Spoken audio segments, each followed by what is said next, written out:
ये सदगुरु महाराज की जय। सत्संग योग भाग एक। इसमें चुने हुए वाक्यों को मैं पढ़ता हूँ। सुषुम्ना में जब योगी एक क्षण भी ठहरता है, सुषुम्ना में जब योगी आधा क्षण भी ठहरता है, सुषुम्ना में जब योगी पानी और नमक के समान मिल जाता है, और सुषुम्ना में जब योगी दूध और पानी के समान मिल जाता है, तब उसकी ग्रंथि गृह गांठ टूट जाती है, संपूर्ण संशयों का नाश हो जाता है और वह परमाकाश में मिलाकर परम गति को प्राप्त होता है।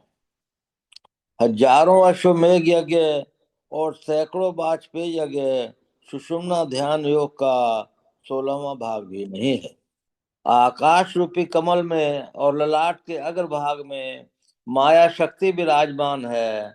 ललाट के मध्य भाग में नाद रूपा पराशक्ति विराजमान है। ललाट के दूसरे भाग नीचे भाग में बिंदुमय शक्ति विराजमान है और बिंदु के बीच में जीवात्मा सूक्ष्म रूप से विराजमान है।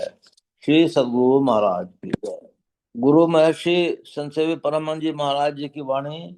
विषय है मन रूपी चादर को धो लीजिए। अभी आप लोग संत कबीर साहब की वाणी में सुन रहे थे, अबुझा मन जह केली करे। मन दो प्रकार के होते हैं, एक होता अबुझा मन और दूसरा समझा मन। जो विषयोन्मुख है वह अबुझा मन, और विषयों की ओर से हटकर जो निर्विषय की ओर जाता है वह समझा मन। अब यह जो समझ गया कि तन सुख मन सुख इंद्रिय सुख सब दुख, अब वह मुझा नहीं रहा, समझा हो गया। हम लोग बहुत सुन चुके हैं और गुने भी हैं। अपने अर्जित ज्ञान के आधार पर समझने की चेष्टा भी हमने की है और दूसरों को समझाने की भी। लेकिन अपने हृदय पर हथेली रखकर हम अपने अपने से पूछें कि ये जैसा हम समझा देते हैं वह स्थिति हमारी अपनी आई है? क्यों नहीं आई है? इसलिए कि हम साधना नहीं करते हैं। अगर हम अंतर साधना करें तो जैसा हम दूसरों के लिए कहते हैं वैसा हम भी बन जाते हैं। जब तक हम अंतर साधना नहीं करेंगे हमारी स्थिति नहीं बदल सकती। अंतर साधना के क्रम में सर्वप्रथम हम श्रवण करते हैं, श्रवण के बाद मनन और मनन के बाद निधिध्यासन करते हैं। निधिध्यासन के बाद कुछ अनुभव ज्ञान होता है। श्रवण मनन तो हुआ, निधिध्यासन नहीं हुआ, तब अनुभव ज्ञान कैसे होगा? अनुभवहीन होने के कारण कहने के समय में हम सब उपदेश कह देते हैं, पर जैसा ही मौका आता है हमारे असली रूप सामने आ जाता है। ऐसा इसलिए कि हमने साधना की नहीं, हमारी बुराइयां छूटती नहीं, और कोई उपदेश से क्या होगा? भारत के अंतिम मुगल सम्राट बहादुर शाह जफर हुए। वे पढ़े लिखे विद्वान थे और कवि थे। उन्होंने अपनी कविता में लिखा है, जिसका अर्थ है वह आदमी नहीं जिसमें आदमियत नहीं, आदमी का शरीर मिला हुआ रूप है लेकिन आदमियत नहीं है, तो वह किस काम का हुआ? तो कबीर साहब ने कहा है, जिसका अर्थ है प्रभु तो हमको बैल बना रहे थे लेकिन सींग और मूछ दोनों देना भूल गए, हम आदमी बन गए। अरे अब मनुष्य बन गए तो हमें मनुष्यता होनी चाहिए, मानवोचित कर्म होना चाहिए, सारा सार का ज्ञान होना चाहिए, सत्य असत्य का विवेक होना चाहिए, तदनुकूल हमारा आचरण होना चाहिए। इस नर्तन को पाकर भी अगर हम गुरु की भक्ति प्रभु की भक्ति नहीं करते तो कबीर साहब कहते हैं कि दाढ़ी और मूछ दोनों को धिक्कार है। यह मन तो एक है, जिधर लगाना चाहे लगाइए। इतने दिनों से सत्संग में हमने क्या समझा है? विषय अर्जन करना सार है या भागवत भजन? भारत सरकार से लाइसेंस बनवाकर एक रिवॉल्वर ले लिया। अब यह हम पर निर्भर करता है कि उस रिवॉल्वर से हम अपनी रक्षा करें, आत्म हत्या करें किसी की, या आत्मरक्षा। इसी तरह परमात्मा ने मनुष्य शरीर दिया, इसमें हमारा मन है। इस मन को हम पतन के गड्ढे में ले जाएं या उत्थान के शिखर पर ले जाएं? हमारा ज्ञान तो सत्संग से होगा, सत्संग की बातों को व्यवहार में लाने से होगा, केवल सुनने से नहीं होगा। एक कान से सुन लिया और दूसरे कान से निकाल दिया तो वह सुनना किस काम का? आप लोगों ने देखा होगा, मदारी बंदर तो नचाता है और तमाशा दिखाता है, बंदर जब तक तमाशा दिखाता है तो लोग उसको पैसे देते हैं, उस पैसे से बाजीगर का जीविका चलती है और बंदर की भी रक्षा होती है। जब तक बंदर नाच दिखाता है तब तक तो ठीक है, लेकिन वही बंदर नाच दिखाते दिखाते किसी की साड़ी नोचने लगे, किसी को धोती फाड़ दे, किसी को काटने लगे, तब तो लाठी बाजूगर के ऊपर भी पड़ेगी। इसे भूले भटके मन को सत्संग में आकर समझाइए, बुझाइए। अगर सत्संग में आकर भी को भी अपना सुधार नहीं कर सकते तो कबीर साहब ने कहा है, सत्संग की बातों को सुन करके जब कोई अपने को सुधारेगा तो कभी न कभी उसका उद्धार अवश्य होगा। लेकिन सत्संग सुनकर भी जो अपनी गलती को परखता नहीं है, परखने के बाद भी अपना सुधार नहीं करता है, उसका उद्धार कब संभव है। धुबिया क्या है? यह शरीर धुबिया है। धुबिया सिर पर फिर मर जाएगा। एक न एक दिन शरीर तो छूटेगा। चादर लीजिए धोए, मन रूपी चादर को धो लीजिए। मैल है बहुत समानी, कितने जन्म जन्मांतर की मैल इस मन रूपी चादर में समाई गई है, ठिकाना नहीं। 84 लाख योनियों के संस्कार इस पर पड़े हुए हैं, इसलिए इसे धोइए। चादर को कहाँ धोएंगे? सदगुरु का घाट बाहर सत्संग में है। पहले तो मन रूपी चादर को इस घाट में धोइए, पश्चात अंतर में जो त्रिवेणी घाट सुषुम्ना है उसमें धोइए। चादर भाई पुराने दिनों दिन बात न कीजिए। जब से सृष्टि हुई है तब से हम इस संसार में आए हुए हैं और हमारे साथ मन लगा हुआ है। तन तो कितने हो गए, मन वही पुराना है। अब देर नहीं कीजिए, सत्संग से सीन ज्ञान का साबुन दीजिए। सत्संग में मन को डुबाकर उस पर ज्ञान का साबुन लगाइए, तब दाग छूटेगा। फिर अभी जो सुन रहे थे कि बिमल बिमल अनहद धुन बाजे, उस नाम का कलप लगावे। कपड़ा साफ किया नहीं, उस पर लोहा कर रहे हैं, क्या लोहा होगा? अरे कपड़ा धोकर साफ कर लीजिए, तब न लोहा कीजिए। तो जो कपड़ा जितना कम गंदा होता है उसे साफ करने में उतना ही कम समय पानी साबुन लगता है। लेकिन जो कपड़ा बहुत गंदा है उसे साफ करने के लिए बहुत पानी चाहिए, साबुन चाहिए, बहुत समय भी चाहिए। उसी तरह जिनके संस्कार अच्छे हैं, थोड़े समय में सत्संग में उनका हृदय साफ हो जाता है। एक मुसलमान थे, मुसलमान मतलब रज्जब खां, वे शादी करने के लिए चले। जाते जाते रास्ते में एक संत का आश्रम था, उनका नाम था दादू दयाल जी। रज्जब जी चले गए संत दादू दयाल जी महाराज के दर्शन करने। मन में हुआ कि दर्शन करेंगे, आशीर्वाद लेंगे, शुभ शुभ शादी होगी, संत महात्मा का आशीर्वाद मिल जाएगा तो दाम्पत्य जीवन सुखमय होगा। जैसे वे वहां पहुंचे उस समय दादू दयाल जी महाराज ध्यानावस्थ थे।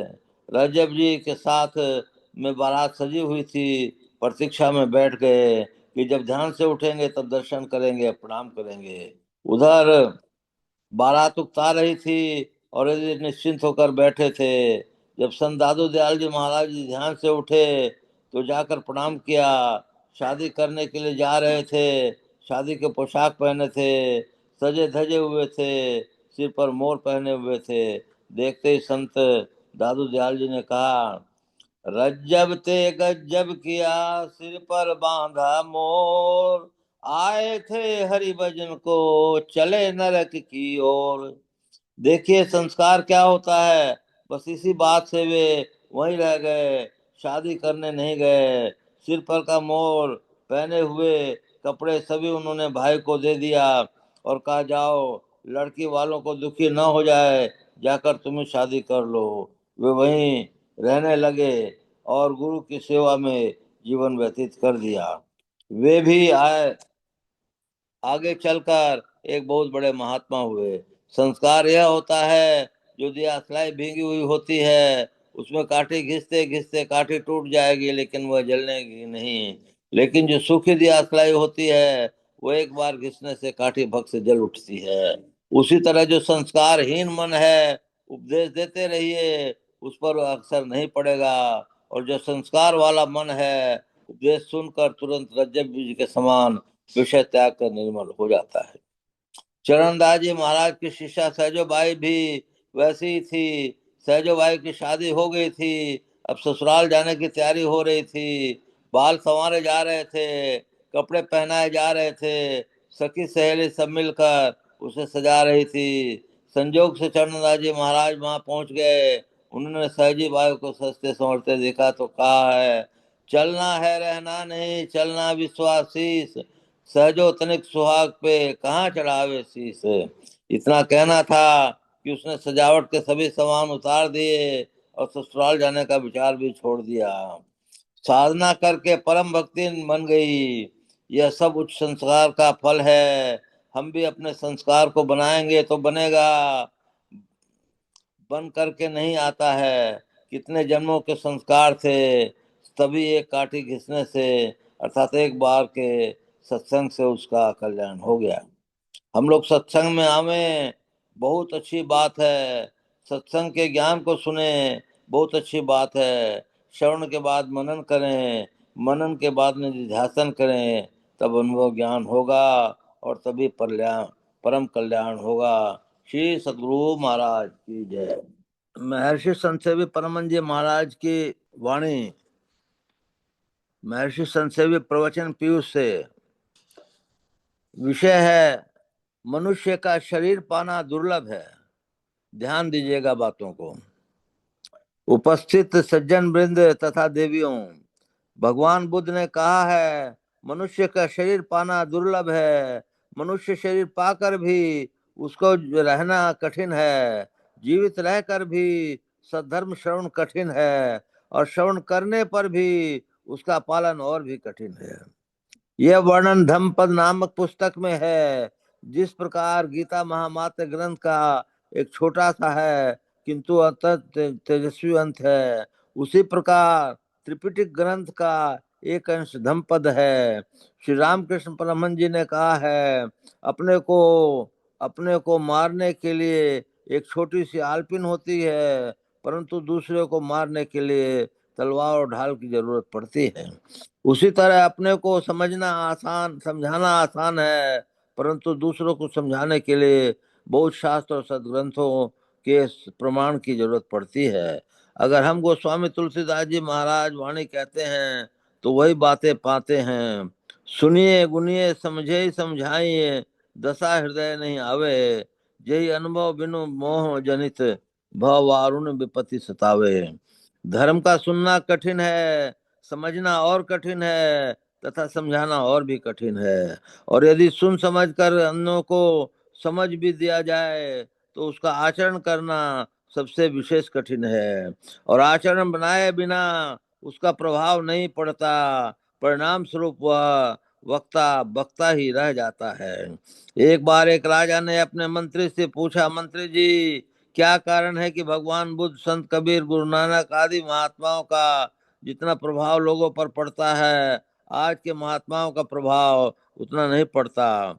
मंत्री ने कहा, महाराज, इस प्रश्न का उत्तर मैं परसों दूंगा। तीसरे दिन जब राज दरबार लगा, सभा में साथ राजा और मंत्री भी बैठे, तो एकाएक मंत्री ने एक सिपाही को आदेश दिया, ए सिपाही, राजा को अभी जाकर कान पकड़कर राज्यसभा से बाहर निकाल दो। सिपाही मंत्री का मुंह देखने लगा और मन में सोचने लगा, आखिर मंत्री ऐसा क्यों बोल रहे हैं। इसी तरह मंत्री ने दूसरी और तीसरी बार भी सिपाही से वही बात कही, लेकिन सिपाही टस से मस नहीं हुआ। राजा ने समझा, शायद मंत्री का मस्तिष्क तो कहीं विकृत नहीं हो गया है। इसलिए उन्होंने शंकित भाव से पूछा, मंत्री जी, आपके मस्तिष्क का संतुलन तो ठीक है ना? मंत्री ने मुस्कुराते हुए कहा, महाराजा, यही आपके सवाल का उत्तर है। आपके प्रश्न का उत्तर दे रहा हूँ। जिस तरह मैंने सिपाही को आदेश देकर अनाधिकार चेष्टा की और उसको प्रभाव विद्यार्थी पर कुछ भी नहीं पड़ा, उसी तरह जो अपने को योग्य नहीं बना लेते और उपदेश देते हैं तो उनका प्रभाव लोगों पर अवश्य कुछ नहीं पड़ता। अस्तु। अभी आप लोगों ने सदग्रंथों के पाठ से योग के संबंध में सुना। उस पर जो कुछ भी मैं कहूंगा और मेरे कहने का जो प्रभाव पड़ेगा, उससे कहीं विशेष प्रभाव पूज्यपाद गुरुदेव के उपदेश का पड़ेगा, किंतु जब तक वे यहाँ मंच पर नहीं पधारे, मैं आपको सामूहिक सेवा करने की चेष्टा करूंगा।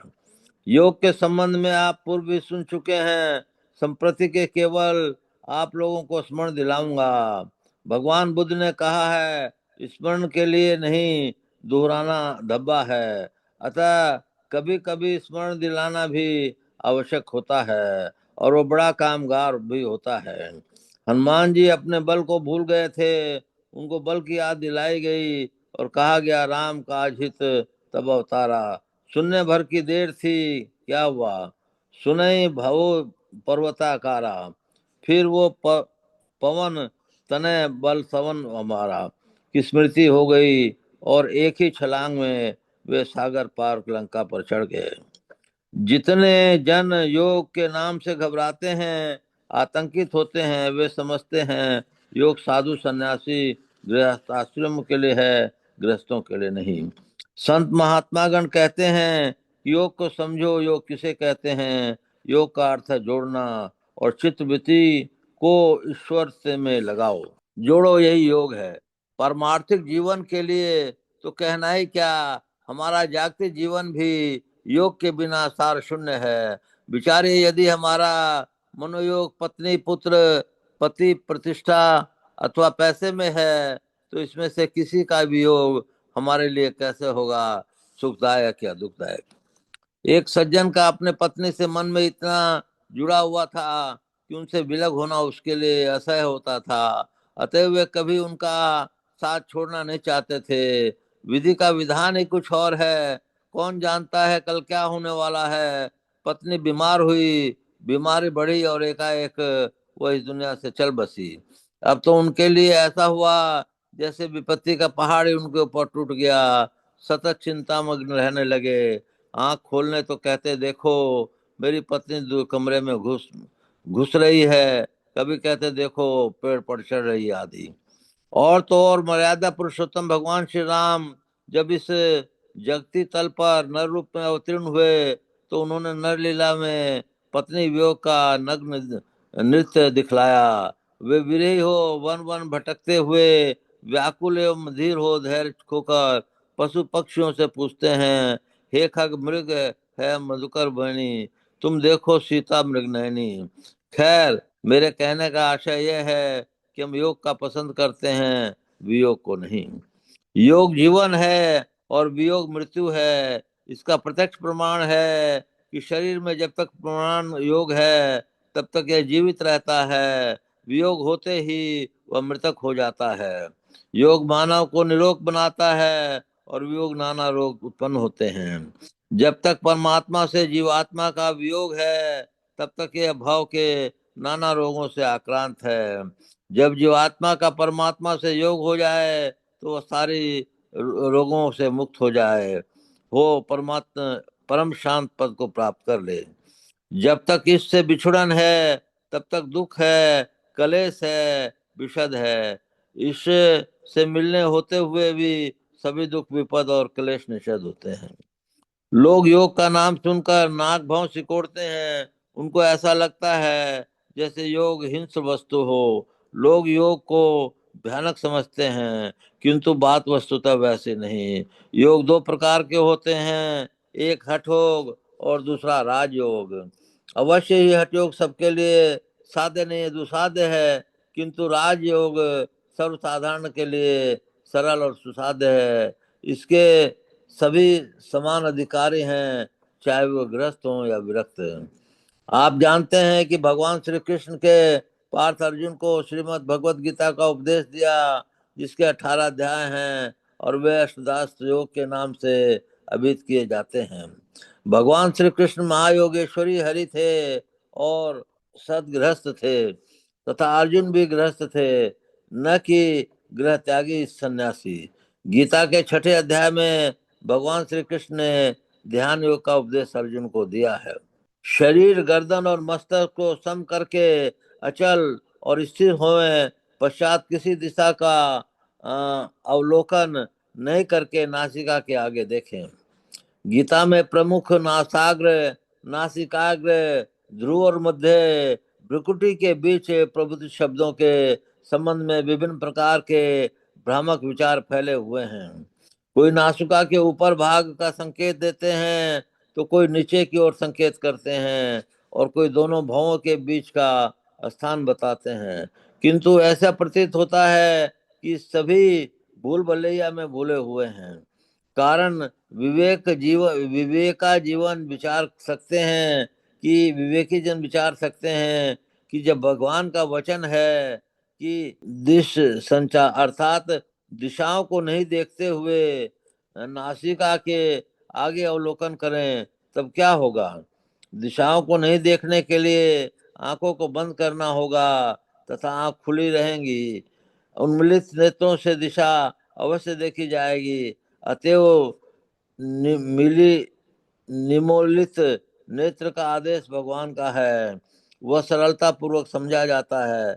दूसरी बात ज्ञातव्य यह है कि दिशाएं 10 है, उत्तर पूर्व पश्चिम दक्षिण, चारों दिशाओं के 4 कोने और ऊपर नीचे। आंखें बंद करने पर, नेत्र बंद करने पर यद्यपि स्वतः 8 दिशाएं छूट जाती हैं, तथापि अर्ध ऊर्ध्व अर्थात ऊपर और नीचे ये 2 दिशाएं तो रह ही जाती हैं। अतएव यह ध्रुव निश्चित है कि चक्षु बंद करने के पश्चात भी यदि नासिका के ऊपर अथवा नीचे किसी भी भाग को देखा जाएगा तो दिशा रहेगी। और भगवान का कथन है कि दिशाओं को नहीं देखते हुए नासाग्र में देखो। इसके उसके एक और भी रहस्यमयी बात है कि मूल श्लोक में भाग शब्द नहीं आया है, अतः अर्थ में भाग शब्द को जोड़ना गीता ज्ञान से अपनी अनभिज्ञता का परिचय देने के सिवा और क्या हो जा सकता है। इसकी जानकारी किसी क्रियमान शुद्धाचारी संत सद्गुरु से हो सकती है, मात्र पांडित्य से नहीं। इसकी नासाग्र ध्यान के संबंध में भक्त प्रभु सूरदास जी महाराज ने कहा है और बाबा धरणीदास जी ने कहते हैं। गीता के इसी 6ठे अध्याय के 44वें श्लोक में भगवान ने शब्द ब्रह्म की चर्चा की है। यथा जिज्ञासु रूपी योगस्थ शब्द ब्रह्माति वर्तते।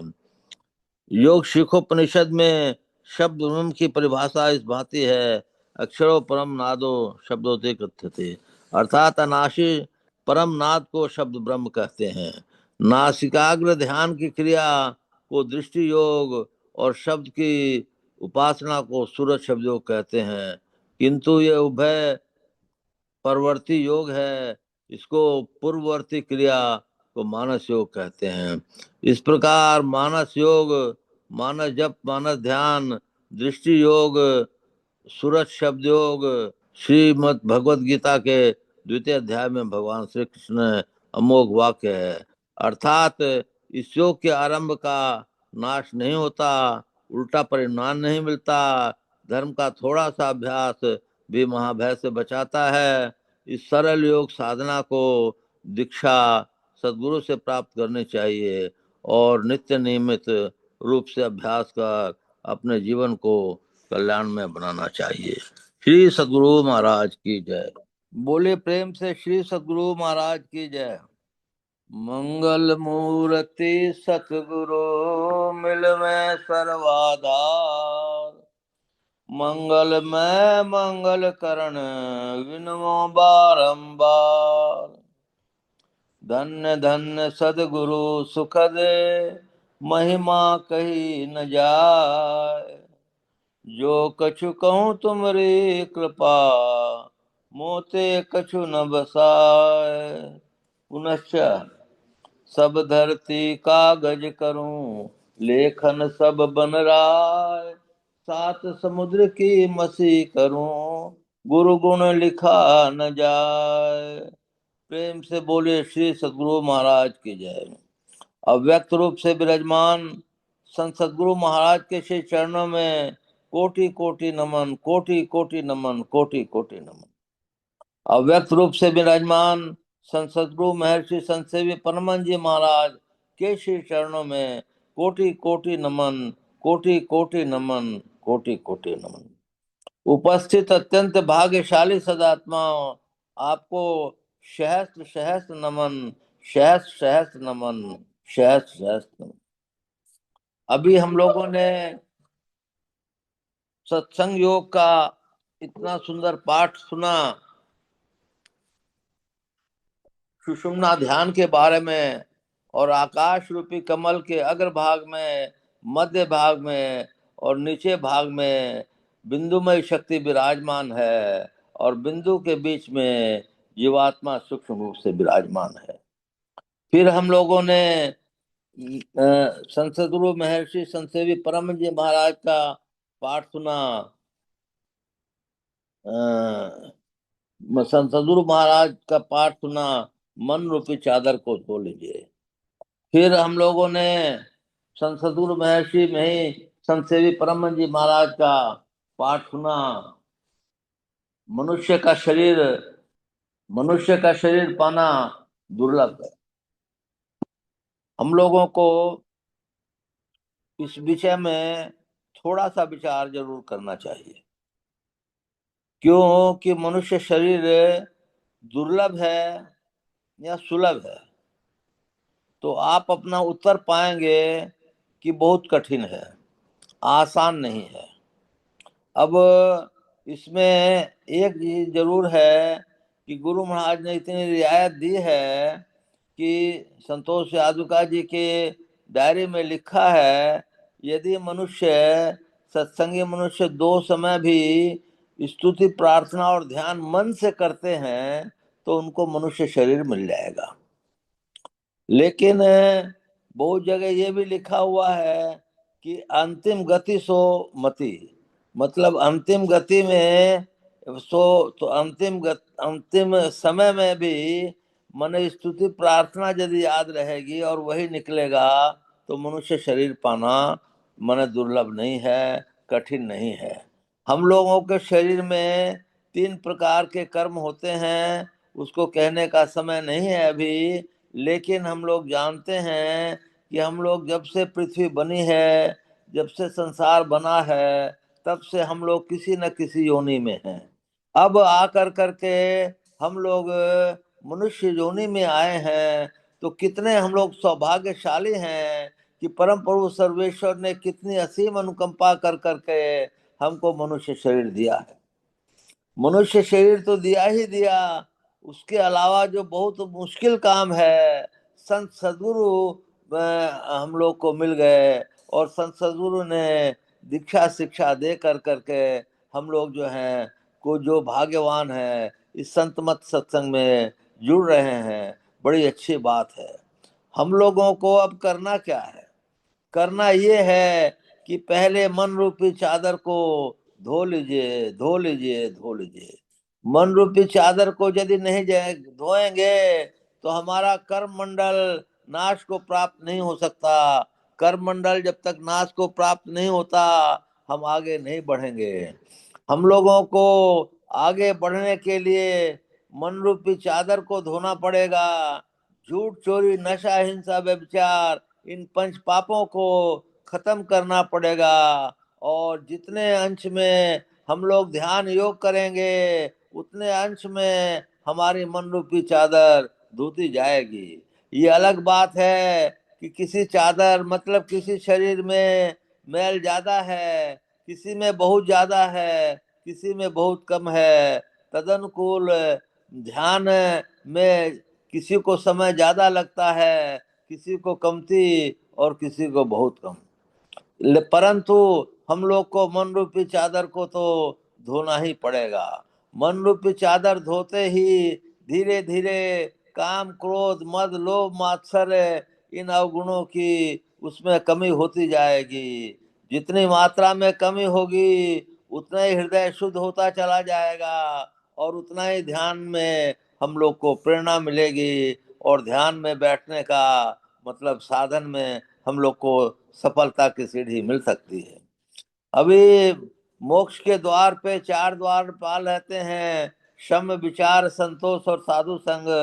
एक महात्मा जी महाराज बाबा शिव नारायण बाबा ने कहा था कि यदि बिंदु के द्वार पे आप पहुंच गए तो शम, विचार, संतोष और साधु संग का काम हो गया।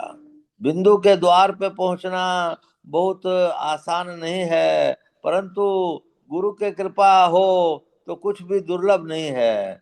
इसलिए हम लोगों को इस तरह के गुरु मिल गए हैं कि कहीं पर हम लोगों को सोचना समझना कोई चीज का नहीं है। करके देखो और पालो, करके देखो और नहीं पाओ तो हमको बोलो, ऐसा बड़े गुरु महाराज ने कहा है। इसका मतलब है कि एकदम दृढ़ है, पक्का है कि हम करेंगे तो हम पाएंगे, हम नहीं करेंगे तो हम पछताएंगे। इसलिए इस कर्म को करते रहने से बहुत जरूरत है। हम लोगों को स्तुति प्रार्थना और उपासना अवश्य करनी चाहिए। स्तुति प्रार्थना यदि हम नहीं करेंगे तो जो मनुष्य शरीर परम प्रभु सर्वेश्वर ने हमको दिया है, हम उसके संस्कार कैसे बनाएंगे, उनकी मने हम कैसे वर्णन करेंगे। परम प्रभु सर्वेश्वर आपकी बड़ी कृपा है, तो उनकी कृपा के कारण हमको मनुष्य शरीर मिला है। इस मनुष्य शरीर को आगे बढ़ाने के लिए हम लोगों को मन जितने कर्म हैं वो करने पड़ेंगे। कर्म मतलब सारे शुद्ध कर्म, सतत कर्म। किसी भी जीव को किसी भी हालत में मत दुखाइए, नहीं तो आप मन बहुत अधोगति में जा सकते हैं। हर एक आदमी गुण और अवगुण से भरा पड़ा है। किसी में गुण ज्यादा है, किसी में अवगुण ज्यादा है। आपको उसको देखने की जरूरत ही नहीं है, केवल उनके गुणों को देखिए और वो गुण जो है उस पे फॉलो कीजिए। अपने अवगुणों को देखिए, अपने अवगुणों को दूर हटाइए। अवगुण दूर कैसे होंगे? ध्यानाभ्यास से दूर होंगे। ध्यानाभ्यास में आया है, यदि शैल समम पापम विस्तीर्णम बहु योजनम भिद्यते ध्यान योगेन नानो भेद कदाचना। अब उसके बाद हम लोग चित्त पे जो हमारे कर्म अंकित होते हैं उनको भी हटाना पड़ेगा। वो कैसे हटेगा? चित्त वृक्ष के दो वृक्ष होते हैं, प्राण स्पंदन और वासना। एक को हटाने से दूसरा अपने आप हट जाएगा। वो कैसे हटेगा? जब हम ध्यानाभ्यास नहीं, ध्यान की स्थिति में हो जाएंगे तो वो भी हट जाएगा। क्योंकि पूर्ण ध्यान में प्राण स्पंदन आपका रुक सा जाता है, और रुक सा जाता है तो आपका जो है चित्त वृत्ति शांति को प्राप्त होता है। और शांति को जब होता है तब उसमें कर्म मंडल लिखा नहीं जा सकेगा। इसलिए उसको हटा कर कर कर करके आप अपना आगे बढ़ते रहिए। आगे बढ़ने के लिए आपको फिर जो है रोज जो बताता हूँ, सहज दल कमल में जाइए, सहज दल कमल से त्रिकुटी में जाइए। त्रिकुटी में चैतन्य रूपी सूर्य के दर्शन कीजिए। उनके दर्शन से आप जो है बहुत पवित्र हो जाएंगे, आपका मन प्रफुल्लित हो जाएगा। और उसके बाद आप अनंत नादों को जाइए। अनंत नाद में जाने से पहले आपका कर्म मंडल नाश को प्राप्त हो जाता है। यही मनुष्य जन्म की उपादेयता है, और शब्द की डगर पे चढ़े हुए की अधोगति नहीं होती। अनंत नाद होने के बाद आपको कोई डर नहीं है। उसके बाद अनाहत नाद में जाना होगा, और अनाहत नाद में जाकर जब जाते हैं तो आप जो है सर्वेश्वर में मिलने की शक्ति पैदा हो जाती है। या संसार का जो भी भला आप करना चाहें उसकी शक्ति पैदा हो सकती है। आप उसके पहले बहुत बहुत सी चीज हैं जो आपको प्राप्त हो चुकी है, जैसे रिद्धि है, सिद्धि है, पांच तत्वों के पांच रंग हैं, दिव्य दृष्टि है, आदि आदि बहुत सी चीजें आपको प्राप्त होती है, हो सकी है। और लेकिन आप उसको वर्णन कहीं नहीं करते। तो आपके अंदर देख लीजिए कि कितनी शक्ति पैदा हो गई। इतनी शक्ति के रहते हुए आप बिंदु में के बीच में जीवात्मा सूक्ष्म रूप से जो विराजमान है वो आपकी सूरत चलेगी, और एक न एक दिन परम प्रभु सर्वेश्वर से जा मिलेगी। और आपका शरीर शांत होने समय आपकी भावना यदि वैसे रहेगी तो जो गीता में कहा गया है आप परम पुरुष को प्राप्त कर सकते हैं। यही हम लोग को मनुष्य जीवन की उपादेयता है कि हम लोग जो हैं परम पुरुष को, सर्वेश्वर को प्राप्त करें, मोक्ष को प्राप्त करें। यही जीवन का सार है। ये मनुष्य जीवन की उपादेयता है। मनुष्य जन्म बार बार नहीं मिलता है, इसलिए हम लोग को इसी जन्म में करना चाहिए। अगर जो है नहीं कर पाए तो इतनी योग्यता जरूर बना लें कि हमको मनुष्य जन्म हर एक हालत में मिलेगा। ऐसा हम लोग कर सकते हैं। रोज सुनाता हूँ, गुरु महाराज करें कि आप लोग का कल्याण हो, कल्याण हो, कल्याण हो। बोलिए प्रेम से श्री सद्गुरु महाराज की जय।